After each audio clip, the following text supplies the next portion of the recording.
अस्सलाम वालेकुम। आवाज़ क्लियर आ रही है मेरी?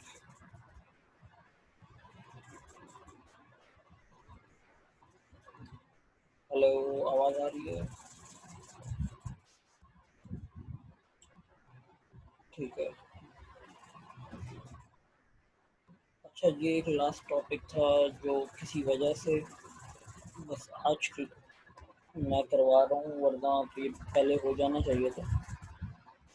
खैर, आसान सा टॉपिक है, कुछ मुश्किल है नहीं ये काउंटर्स।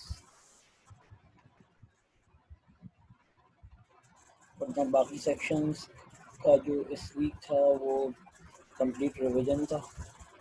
तो जो बाकी सेक्शन के साथ ये हो रहा था कि जो लोग पे सवाल पूछना चाह रहे थे वो ऑनलाइन आते थे और रिलेटेड सवाल पूछते थे, ऐसा हो रहा था। खैर, पहले ये काउंटर्स डिस्कस कर लेते हैं। अब काउंटर्स में हमारे पास दो तरह के काउंटर्स हैं। एक है सिंक्रोनस काउंटर और दूसरा है एसिंक्रोनस काउंटर। इन दोनों में बेसिक डिफरेंस क्या है ये मैंने हाईलाइट यहाँ पे किया हुआ है।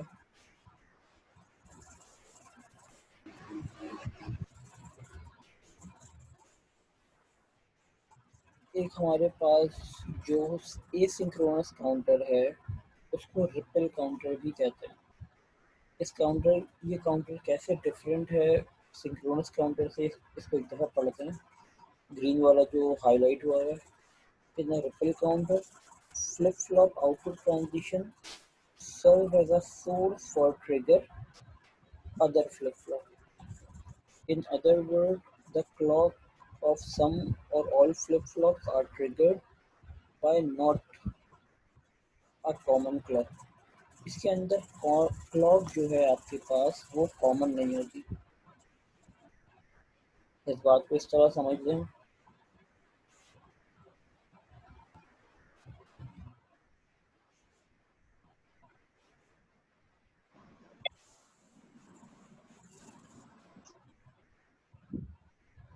कि अगर हमारे पास ये 3 फ्लिप फ्लॉप्स हैं तो हमारे पास जो पहले वाले फ्लिप फ्लॉप का आउटपुट होगा वो एज अ क्लॉक इनपुट जाएगा नेक्स्ट वाले फ्लिप फ्लॉप में, और हमारे पास अगले फ्लिप फ्लॉप का जो आउटपुट होगा क्यू वो नेक्स्ट वाले फ्लिप फ्लॉप में एज अ क्लॉक इनपुट जाएगा। इनकी क्लॉक कॉमन नहीं है। अच्छा, क्या चीज़ इसमें कॉमन है?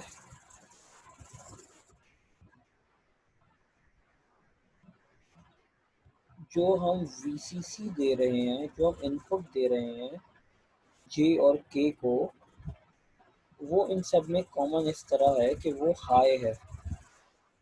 अब फ्लिप फ्लॉप जो है वो हाई इनपुट के ऊपर क्या कर रहा होता है, तो मुझे बता दे।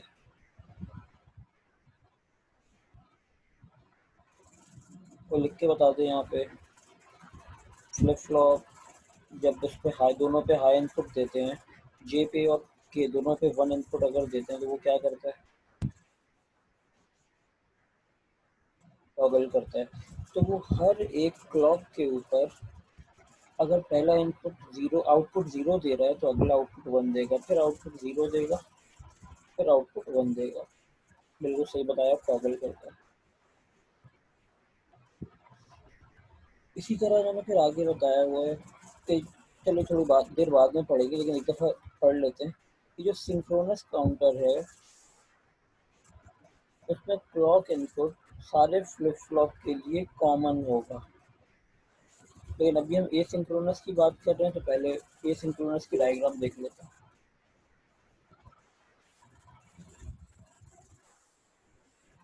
ये मैं क्लियर कर देता हूँ। अब यहाँ बोला हुआ है स्टार्टिंग विद जे के फ्लिप फ्लॉप, 4 फ्लिप फ्लॉप लगे हुए हैं। बताया हुआ है कि हाई इनपुट के ऊपर फ्लिप फ्लॉप टॉगल कर रहा होता है। और यहाँ पूछा गया है कि जो क्लॉक्स हैं नेक्स्ट फ्लिप फ्लॉप की, उसको कहाँ से कनेक्ट किया जाए। तो इधर इन्होंने बता दिया कि जो प्रीवियस आपका आउटपुट है उससे कनेक्ट होगा। अब यहाँ पर आपको एक चीज़ और दिखेगी।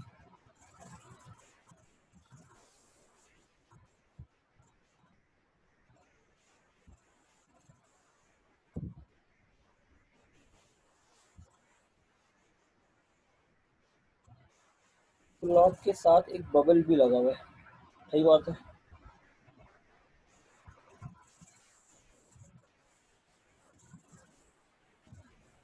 ये जो बबल लगा हुआ है इसकी वजह कोई मुझे बता देगा, बिल्कुल एक्टिव लो है।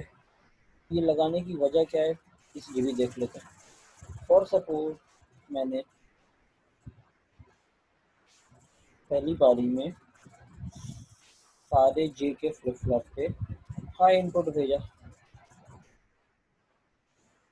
ठीक है। और यहाँ पे क्लॉक जो है ये मेरे पास थोड़ी देर के लिए मान लेते हैं एक्टिव लो नहीं है, एक्टिव हाई क्लॉक है। थोड़ी देर के लिए ये एज्यूम कर लेते हैं, फिर हम ये बात भी पढ़ेंगे जो ये 4 लाइनें लिखी हैं। तो अगर तो मेरे पास ऐसा होता कि ये एक्टिव हाई क्लॉक होती, तो यहाँ पर इसका चेंज क्या आता। एक्टिव हाई क्लॉक का मतलब है कि जब मेरे पास क्लॉक ट्रांजिशन 0 से 1 जाए, ये 0 है, ये 1 है। जब मेरे पास क्लॉक ट्रांजिशन 0 से 1 हो, उस टाइम पे मेरे पास फ्लिप फ्लॉप में चेंज नज़र आए। यहाँ पर क्या होता, जब मेरे पास क्लॉक 0 से 1 होती, जैसा इधर हो रहा है, तो उस टाइम पे ये भी 0 से 1 हो रही है क्लॉक, क्योंकि जो क्यू नॉट का आउटपुट है ये वाला, ये नेक्स्ट फ्लिप फ्लॉप में एज इनपुट भी जा रहा है।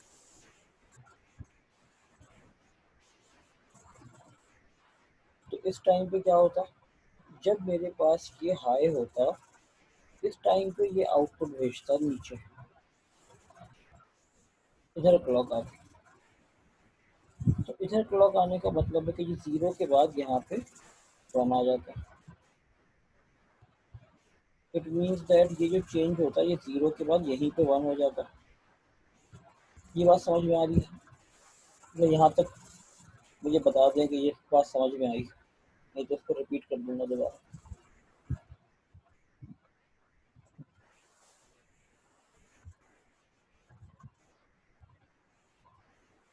इस बात को रिपीट कर दें, ये थोड़ी सी एक मुश्किल बात थी, अभी रिपीट कर दें।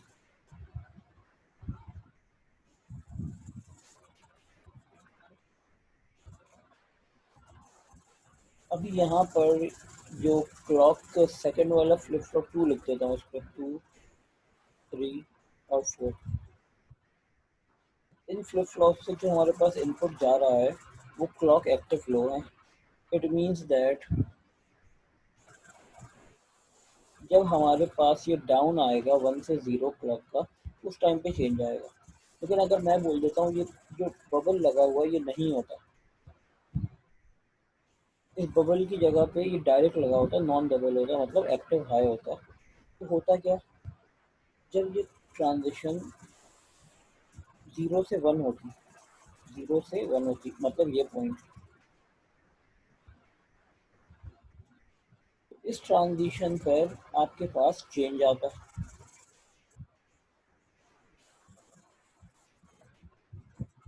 और अब ये 0 नहीं रहता, ये 1 हो जाता है। सेम एज जैसे ही ये पिछला चेंज होता यहाँ का, इसकी वजह से ये अगला भी यहाँ चेंज हो जाता है, और सेम एज इसकी वजह से ये भी चेंज हो जाता है।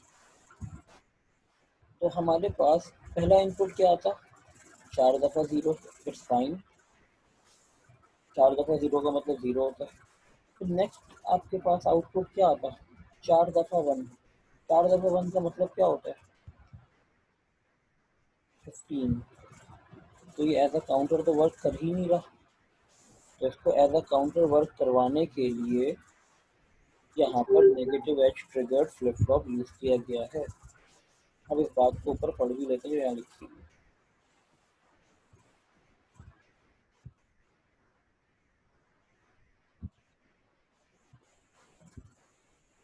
ये बोला हुआ है if we use flip flop with negative edge trigger, जो कि यूज किया जा रहा है, जिससे बबल सिंबल बना हुआ होगा जिसकी पहचान है, we could simply connect the clock input of each flip flop to the Q output of the flip flop before, so when the bit changes from 1 to 0 falling edge के ऊपर signal जाएगा और ये एज अ काउंटर वर्क करेगा।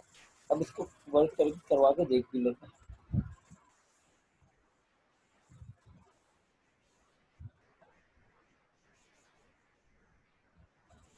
अब यहाँ पे हो क्या था, सबसे पहले 0 आया, ठीक, उसके बाद क्या हुआ, 0 1 ये टॉगल करता रहा पहला वाला, तो इसकी बात हो रही है। उसके बाद अगला जो आपके पास फ्लिप फ्लॉप का इनपुट है, वो चेंज को आउटपुट जो है वो कब चेंज होगा, जब आपका प्रीवियस इनपुट 1 से 0 हो रहा हो। तो सबसे पहले 1 से 0 यहाँ पर हुआ, तो यहाँ पर पहला हाई आउटपुट आया। इस हाई आउटपुट से आगे कोई फर्क नहीं पड़ा, क्योंकि एक्टिव लो है, तो जब 1 से 0 होगा तब जाके आगे फर्क पड़ेगा। तो जब 1 से 0 यहाँ पर हुआ, उस टाइम पे तीसरे वाले फ्लिप फ्लॉप में एक्टिव आया हुआ। फिर अगला एक्टिव लो जब हुआ 1 से 0, उस टाइम पे जाके यहाँ पे एक फर्क हुआ। ये वाली बात अब सबको क्लियर हुई? हसन रजा आपको भी क्लियर हुई?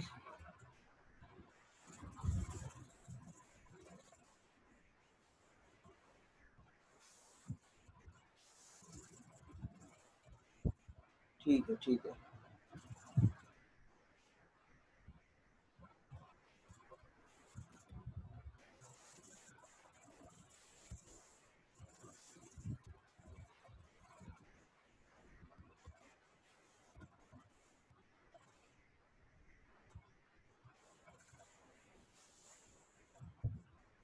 अब यहाँ पे एसिंक्रोनस काउंटर के बारे में वही बात बताई हुई है दोबारा से। कि एसिंक्रोनस काउंटर वो काउंटर होते हैं जो क्लॉक सिग्नल से फ्री होते हैं। और ये क्यों फ्री होते हैं? क्योंकि जो दूसरे फ्लिप फ्लॉप हैं वो as a clock signal work कर रहे होते हैं अगले फ्लिप फ्लॉप से।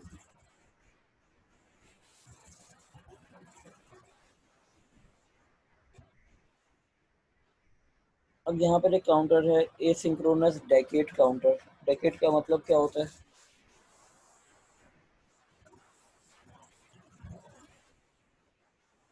डेकेड का मतलब है 10 तक गिनती। तो ये वो काउंटर है जो 10 तक गिनती करेगा, 10 तक, 0 to 9 काउंटिंग करेगा। और 10 पर आके क्या हो जाएगा? ये रीसेट हो जाएगा। किस तरह हो रहा है इसको थोड़ा सा देख लेते हैं।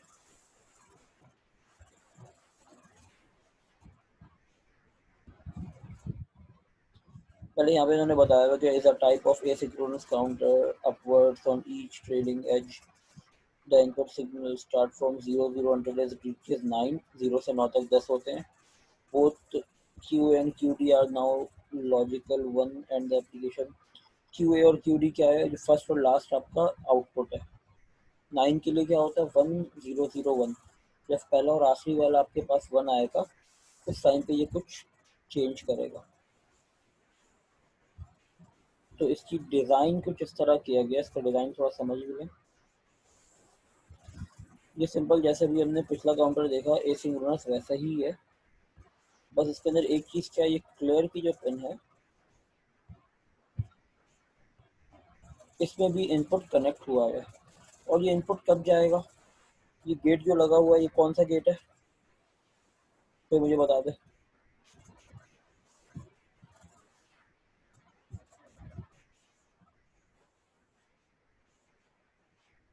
जी, नैंड गेट है। और नैंड गेट जो हमारे पास रिजल्ट देता है वो क्या होता है? जब उसके पास ऑल द इनपुट्स, जितने भी उसमें इनपुट हैं, वो सारे के सारे 1 हो जाएं, तो उस टाइम पे वो आउटपुट क्या देगा? 0। नैंड गेट की ये फंक्शनैलिटी है। तो जब सारे के सारे हाई इनपुट आएंगे तो उस टाइम पे आउटपुट देगा लो। तो इसी तरह जब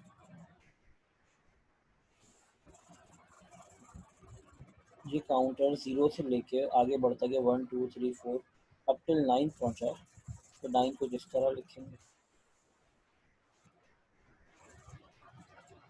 जो हाई इनपुट्स हैं वो हाई इनपुट नैंड गेट से कनेक्ट हुए हुए हैं, जैसा कि आप लोग देखें। एक ये पॉइंट और एक ये पॉइंट। और जो तीसरा हमारे पास पॉइंट है वो क्लॉक से कनेक्ट हुआ है, सबसे पहली वाली।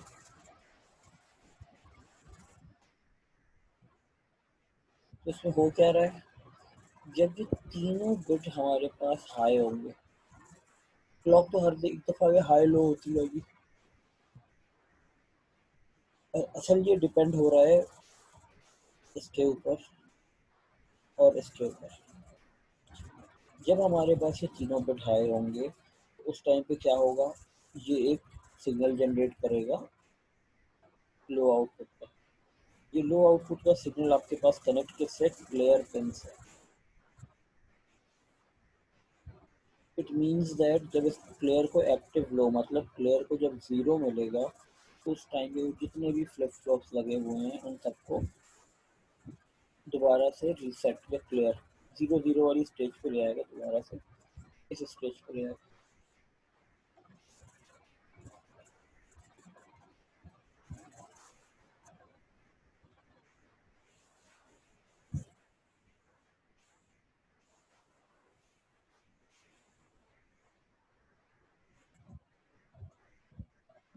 यहाँ तक बात क्लियर हुई सारी?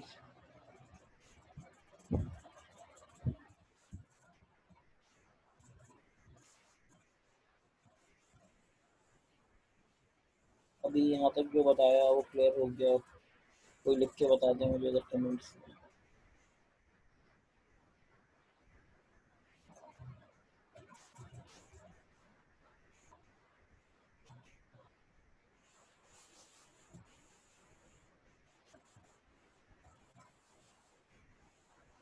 ब्लू 10 क्या है? ब्लू 10 कहाँ लिखा हुआ है?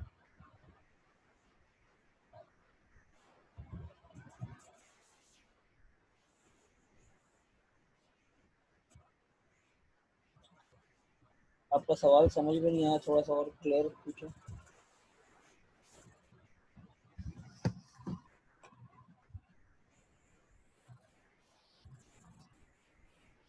अच्छा, ये ब्लू 10 ये जो लगा हुआ है, मैं एक मिनट इसको सर्कल कर रहा हूँ, यही सवाल है आपका?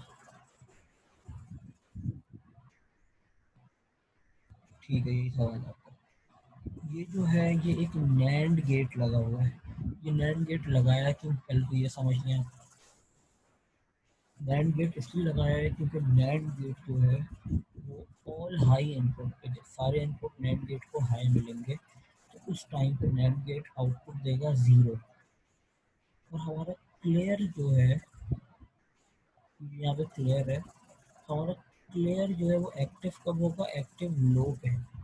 तो सारे के सारे जो फ्लिप फ्लॉप्स हैं उसको दोबारा से रीसेट या क्लियर ज़ीरो ज़ीरो वाली स्टेज पे लाने के लिए क्लियर करते हैं। अब ये 10 पर ही क्यों क्लियर हो रहा है, क्योंकि इसका नाम है डेकेड काउंटर। डेकेड का मतलब है 10 तक गिनती गिनो। तो 0 से 9 तक अगर हम काउंट करेंगे तो वो 10 होगा। ये बात सही है?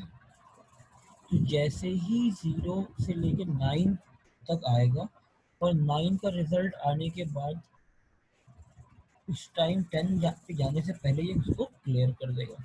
और किस तरह करेगा, जहाँ मैं डॉट लगा रहा हूँ वो जगह देखें।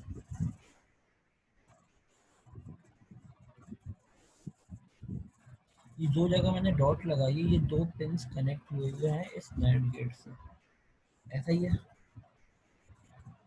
और तीसरी पिन कहाँ से कनेक्ट हुई हुई है, जो सबसे फर्स्ट क्लॉक आ रही। तो जब हमारे पास ये 9 होगा और क्लॉक आएगी, इट मीन्स दैट ये तीनों पिंस 1 होंगी। उस टाइम पे ये आउटपुट क्या देगा, जो मैंने ग्रीन टिक लगाया है, 0। और जैसे ही 9 होगा इसको क्लियर कर देगा, 9 के बाद 10 पे नहीं जाने देगा। इसलिए इसका नाम बैकेट काउंटर है। आप किसी तरह का भी काउंटर बना सकते हैं। अगर बोला जाए काउंटर अप टू 12, तो 12 कैसे बनता है भाई, 12 ऐसे बनता है, 1 1 0 0। तो आप ये वाली जो दोनों पिंस हैं, एक ये और एक ये, इन दोनों से नैंड गेट को कनेक्ट कर देंगे। तो ये 0 से लेके 11 तक गिनेगा, सभी 0 से 9 तक गिन रहा है। क्लियर हुई यहाँ तक बात?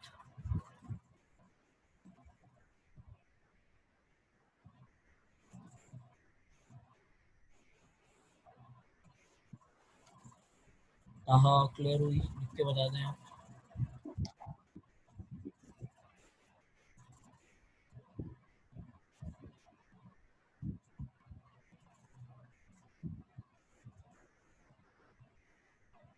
ठीक है भाई।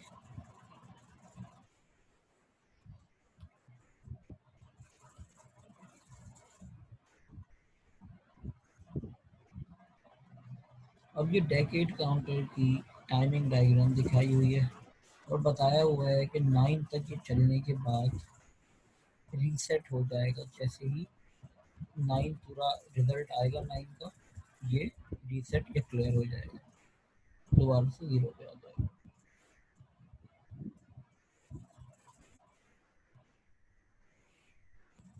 अब उसके बाद एक दूसरा काउंटर आता है, जिसके बारे में थोड़ी देर पहले पढ़ा था, सिंक्रोनस काउंटर।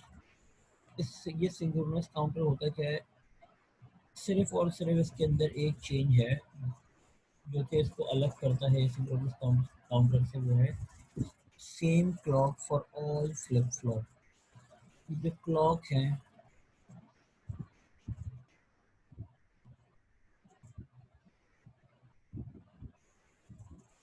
ये सारे फ्लिप फ्लॉप के लिए कॉमन क्लॉक है, सेम क्लॉक है। एट द सेम टाइम अगर इस क्लॉक को 1 मिल रहा है तो इसको भी 1 मिलेगा, इसको भी 1 मिलेगा और इसको भी 1। तो क्लॉक तो इसकी सेम है।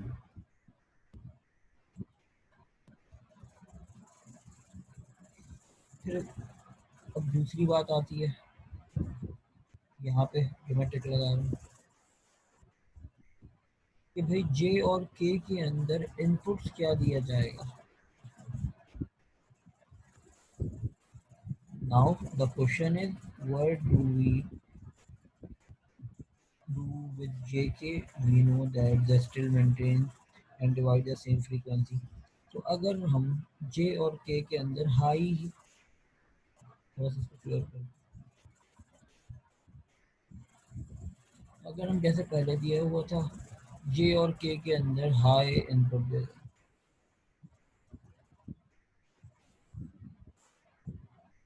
ठीक है कोई मसला नहीं है। J और K में इधर भी हाई दे दिया और इधर भी हाई दे दिया। अब होगा क्या, सबसे पहली दफ़ा मैंने 1 दिया सब पे, एक क्लॉक आई, इसने आउटपुट दिया यहाँ पे 0 चारों पे। सही है, फाइन, पहला रिजल्ट मुझे 0 ही चाहिए था। फिर अगला इसने जैसे ही क्लॉक आई, इसने 0 के बाद जगह सब पे 1 दिया। तो इसका मतलब क्या है, पहला रिजल्ट मुझे मिला 0, अगला मिला मुझे 15,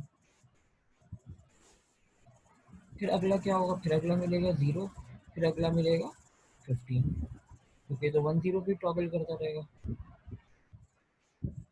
तो ये वाला सर्किट डायग्राम तो हमारा हो गया फ्लॉप। इसने पूछा है this circuit will not function as a counter, बता दिया।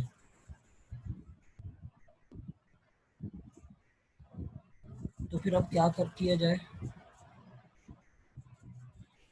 तो अब इसको as a up down counter बनाया गया है, जिसके अंदर डायरेक्टली कनेक्ट नहीं किया गया है। इसको देख के थोड़ा सा अजीब सी डायग्राम लगेगी, लेकिन इसको समझा भी देता हूँ मैं।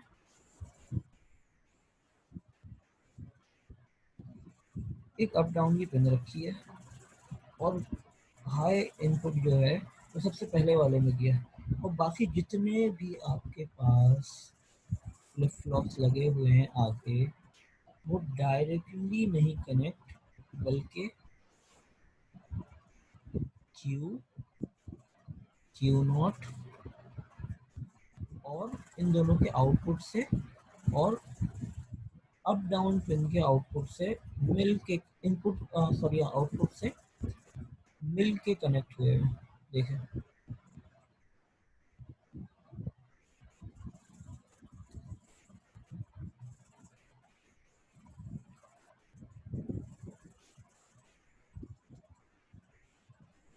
इसको सिलेक्टेबल काउंटर भी कहते हैं, इसको अप डाउन काउंटर भी कहते हैं, क्योंकि इसमें हम यूज़ कर रहे होते हैं डिफरेंट टाइप्स ऑफ गेट्स और अप डाउन के लिए एक इनपुट।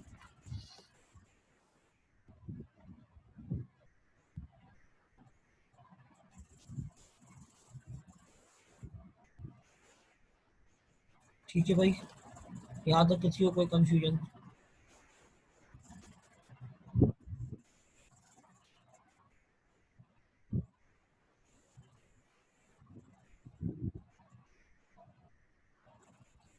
अच्छा, अब इसमें जो टास्क हैं,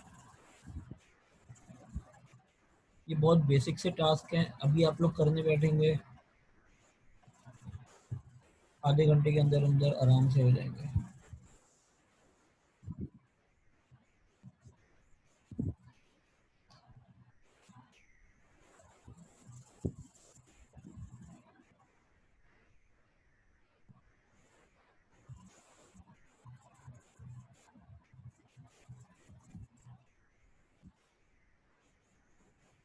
किसी को कोई सवाल?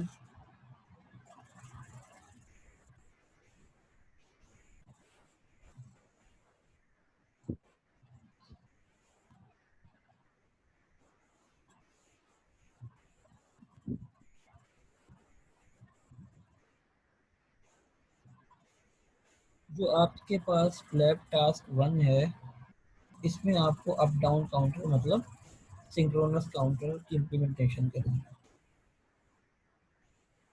और दूसरी वाली जो आपके पास डायग्राम बनानी है बाइनरी काउंटर की, ये आपको एसिंक्रोनस बनानी है। दोनों डायग्राम बनाने के बाद सिर्फ और सिर्फ उसका स्क्रीनशॉट जमा कराइएगा।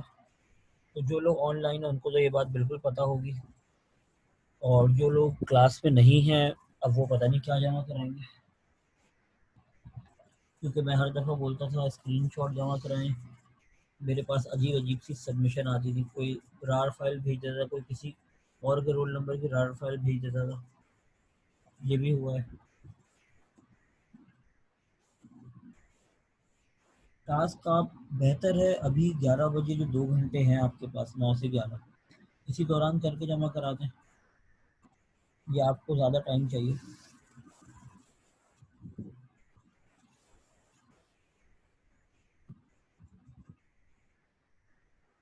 अच्छा, लाइट नहीं है। 2 दिन का टाइम दे दूँ, कोई मसला तो नहीं है इसमें?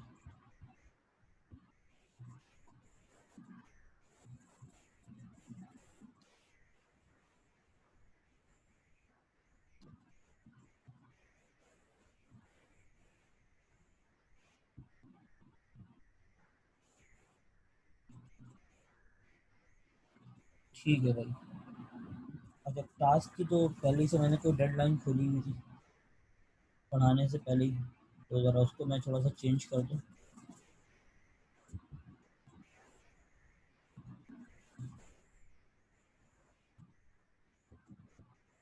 डिलीट का ऑप्शन भी इसमें नहीं है। खैर, नया टास्क पे कर देते हैं।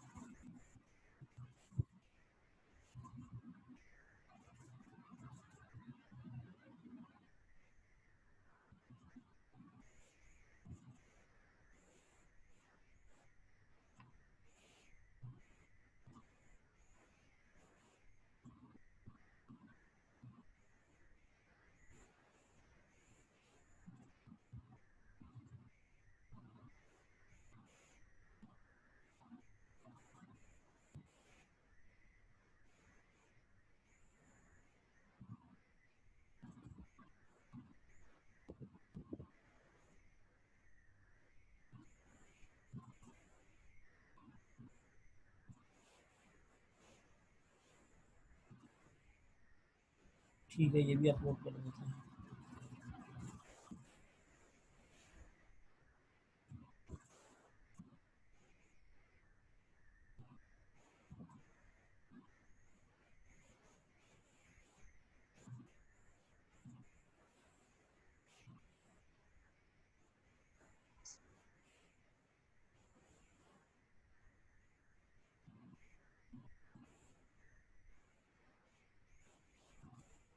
ठीक है भाई, ये भी हो गया। और पोस्ट कहाँ से होगा?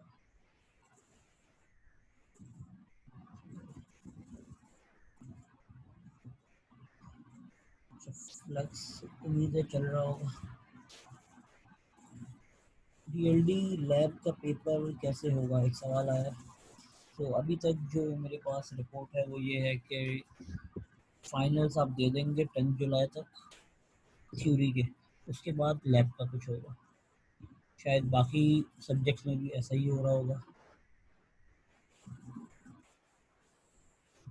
और प्रोजेक्ट एवोल्यूशन वाइवा में क्या क्या पूछेंगे?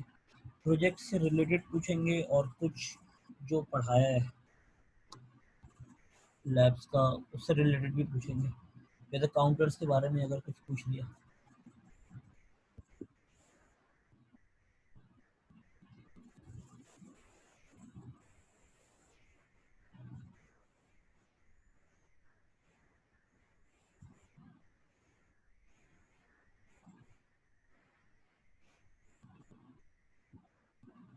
हाँ, अगर काउंटर का इस्तेमाल नहीं हुआ तो कोई ऐसा सवाल आ सकता है लैब में ही, तो उसमें प्रोजेक्ट वाइवा में, जो कि क्लास का पार्ट हो और प्रोजेक्ट का ना हो, मुमकिन है आ सकता है। लेकिन कोई बिल्कुल ऐसा नहीं होगा कि कुछ पढ़ाया ही नहीं है और वो पूछ लिया, नहीं ऐसा नहीं होगा। जो उधर लैब्स में पढ़ाया है, 14 लैब्स में, 14 लैब्स, उसके अंदर से ही कुछ आएगा, कुछ ज़्यादा अलग नहीं आएगा।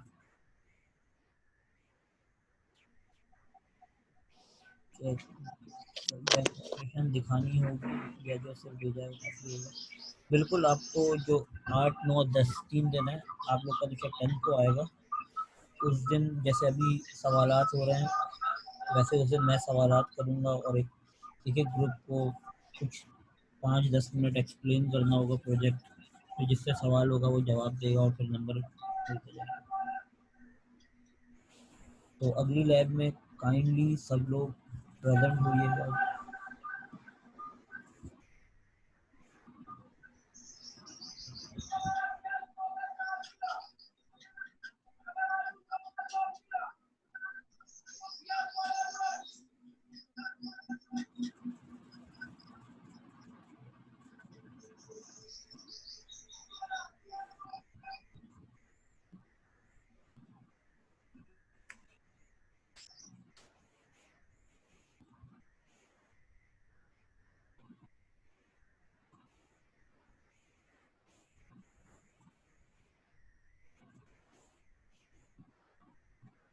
अच्छा भाई, आज 3 जून है और ये जून की अटेंडेंस लेने से मुझे मना कर रहे हैं।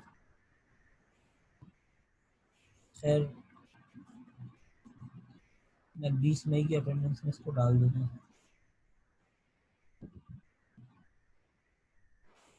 ये भी नहीं हो सकता। अच्छा, अटेंडेंस नहीं हो सकती भाई, नॉट पॉसिबल।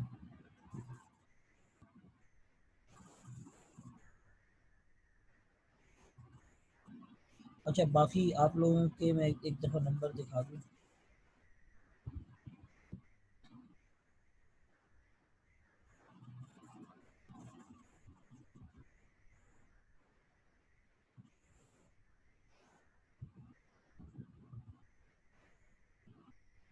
प्रोजेक्ट 10 मार्क्स का है।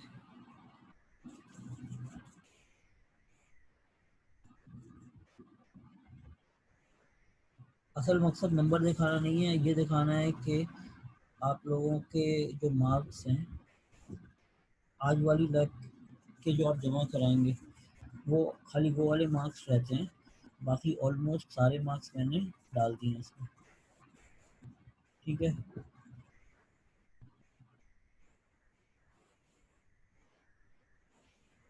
फाइनल कैसे होगा लैब का? और फाइनल 55 मार्क्स का होगा, बिल्कुल 55 मार्क्स का होगा। और कैसे होगा ये बताते हैं। फाइनल आप थ्योरी आराम से दे दें, उसके बाद लैब फाइनल की टेंशन लें।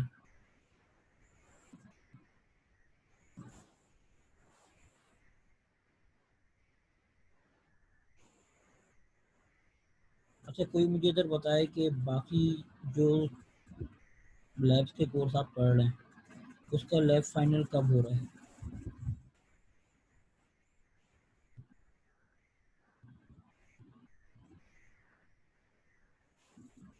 हाँ, ठीक है। नो आइडिया का मतलब यही है कि 10 जुलाई के बाद होगा, जब आप थ्योरी के फाइनल से फारिग हो जाएंगे।